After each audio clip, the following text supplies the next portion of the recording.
Les étrangers viennent en France pour toucher la CAF. Je suis éducatrice spécialisée et je travaille avec des personnes régularisées ou non régularisées. Et aujourd'hui, je viens détruire tous ces clichés. J'entends beaucoup aussi, vous n'aidez que les étrangers. Mais c'est vrai que on peut aider les étrangers, mais on aide aussi les Français. On aide inconditionnellement, donc on aide tout le monde.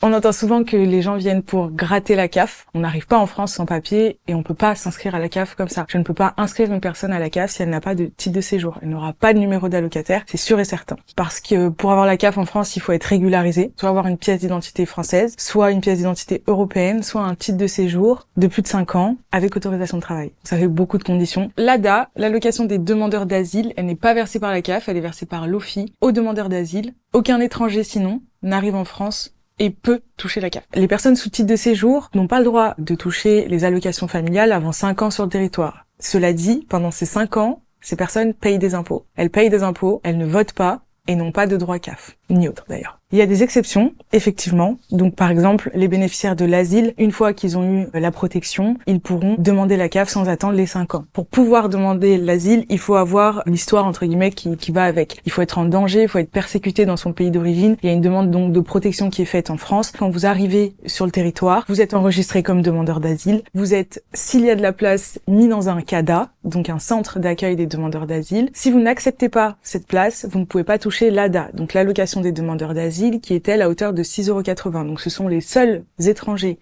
qui arrivent en France qui touchent de l'argent. Clairement, on vient pas en France pour 6,80 € par jour et pour être dans un foyer où les toilettes sont communes. Hein. Clairement, c'est pas par plaisir qu'on quitte son pays, mais c'est pour survivre. J'entends souvent, on leur donne des cartes bleues. Les seules personnes à qui on donne des cartes bleues, donc c'est ce que j'expliquais, les demandeurs d'asile. Oui, effectivement, les 6,80 € sont mis sur une carte pour pouvoir être utilisés dans des enseignes précises. Donc quand quelqu'un arrive en France, non, il n'y a pas d'ouverture de compte bancaire automatique. On leur donne pas une carte bleue automatiquement, non. Sachant que c'est les 6,80 €, c'est pour tout faire. C'est pour se loger, c'est pour s'acheter des vêtements, produits de première nécessité, et savoir aussi que c'est un régime qui est dégressif. S'ils sont 10 dans la famille, c'est 37 €, donc ça passe à 3,70 € par personne. Il y a une phrase aussi qui me fait beaucoup rire, c'est « on déloge les Français pour les loger les étrangers ». Ça se passe pas comme ça. Il y a des foyers qui sont pour les personnes régularisées, donc françaises, et il y a des logements pour les personnes sans papier. On peut pas déloger les Français pour mettre des étrangers, sachant que ça peut pas aller au même endroit. Pourquoi c'est important pour moi aujourd'hui de mettre les points sur les i, les barres sur les t? C'est parce que je pense qu'il y a un manque d'information, et c'est surtout ça qui mène aux réflexions. Je pars du principe que toute peur de quelque chose qu'on ne connaît pas,